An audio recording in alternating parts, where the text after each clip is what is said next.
Hello, and welcome to our week 2 of online work. This week, well, first off, great job last week. A lot of you guys have already posted some really good discussion board posts, done your homework, even the review quiz from the Roaring Twenties, and it's looking really good. So if you haven't done that yet, there's still time. These assignments don't have expiration dates, so make sure you get them done, as well as the rest of the semester. Everything we've done this semester is still available for you to make up.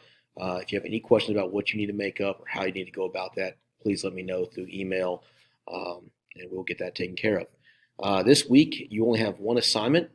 These notes and videos are going to be talking about the build-up to World War II and the causes of World War II. And you have a 10-question homework assignment on Canvas to go along with that. So again, make sure you get that done and take advantage of the fairly light workload and get caught up on everything else. Hope everybody's doing well, though. Again, we have 4 videos this week. This first one is going to talk about European influences on World War II. Our second video will talk about German expansion throughout the 1930s that leads to the declaration of war in 1939. Our third video is going to talk about U.S. planning, how we're going to respond with each new event leading up to World War II.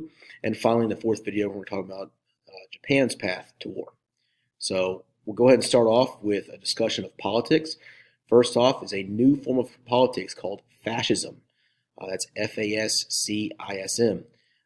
In the United States, when we saw the rise of communism with the Red Scare and the overthrow of the Russian government in favor of the communist Soviet Union, again, we went through the Red Scare. Talk about Sacco and Vanzetti and all the things that went along with that.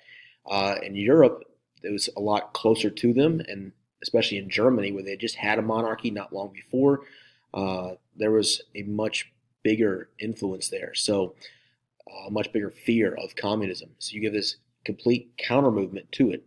As far as communism is concerned, it's really the most liberal form of politics there are. So it's out on what's considered the left end of the political spectrum. Well, the response to this is not to go moderate, but to push all the way to the right end of the political spectrum with fascism. So fascism is a form of government where they believe in strong nationalism, which is we saw obviously in the videos on World War I also. It also says that they should have that violence and imperialism are acceptable means to get what is needed to strengthen your nation. It fits nationalism very well. And finally, they believe that the most efficient form of government is a single-party government with total control. And again, that goes back to German history. For most of their, for much of their history, they'd been a monarchy. After World War I, they had a democracy for a brief period, and they were a very weak country. So naturally, they're going to favor the strength of their history with a monarchy over the weak time they had with democracy. So again, fascism, if you have a total control government, that's what's considered totalitarianism. So the key word there is total. Now, totalitarianism, which is our second topic and the second answer for your homework, is a government any government where the one party or one person has total control. Now, that could be a fascist government, like the Nazi government of Germany. It could also be, again, that's on the far right-wing conservative end of government. It could also be on the left hand with a communist government. And in fact, the Soviet Union, which is at this time basically Russia, has their own totalitarianism government under the control of a guy named Joseph Stalin. And that should be the third answer to your homework. So Joseph Stalin was a Russian man. He grew up obviously in the 1900s and actually started off studying to become a priest, got kicked out of school for possessing novels, and got involved in politics with the revolution, became very extreme in his views, and he's eventually going to become a very horrible dictator of the Soviet Union. We'll talk about that more when we get to the Cold War. All right, so our next part here is, again, as I said, on the far left wing, you have Stalin controlling the Soviet Union. On the right wing, you have the rise of fascism. And this starts actually in Italy with a guy named Benito Mussolini, but it becomes most powerful in Germany with the rise of Adolf Hitler.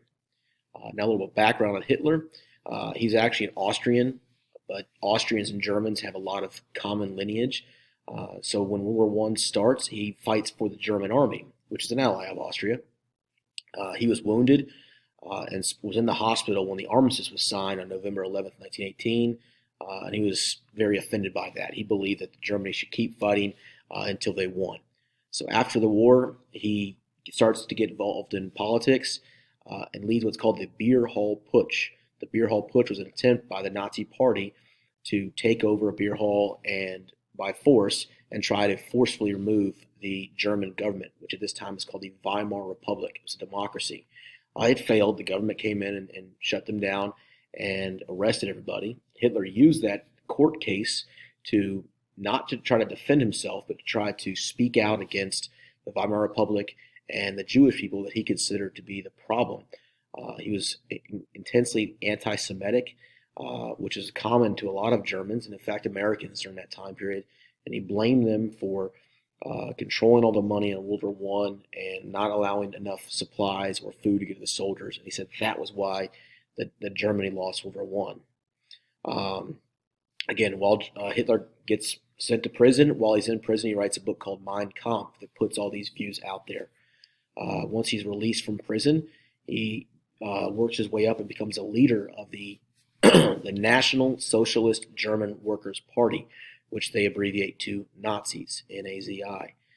The Nazi Party, again, they were not real popular initially, but as Germany went through their own depression, much like the Americans and the rest of the world, the Nazis, again, by blaming the Jewish people for the loss of World War I and saying that Germany didn't lose, they were betrayed, they were trying to give something for the German people to take pride in, to return their pride to them. And it became successful. In each election, the Nazi Party became more and more popular, and by 1932, they won 37% of the votes, which in the United States seems like a low amount. But in Germany, they're a parliamentary system. There's multiple political parties, more than just two. So 37% gave them more than any other party, and it gave them control of the German government called the Reichstag. So with all this going on, there's a lot of the Nazis are becoming more and more powerful and more controversial. Eventually, the president of Germany, Paul von Hindenburg, died, and Hitler becomes the leader of the Germany. He doesn't take the name president; he takes the name Führer, meaning leader. So he's the chancellor, meaning he's in charge of the Reichstag, as well as the Führer, or leader of the German people. That's going to wrap it up here for our first video. Again, we have 3 more. On the next one, we'll talk about Hitler takes his role of Führer, or leader, and begins to expand and try to unite the German people. Thank you for watching.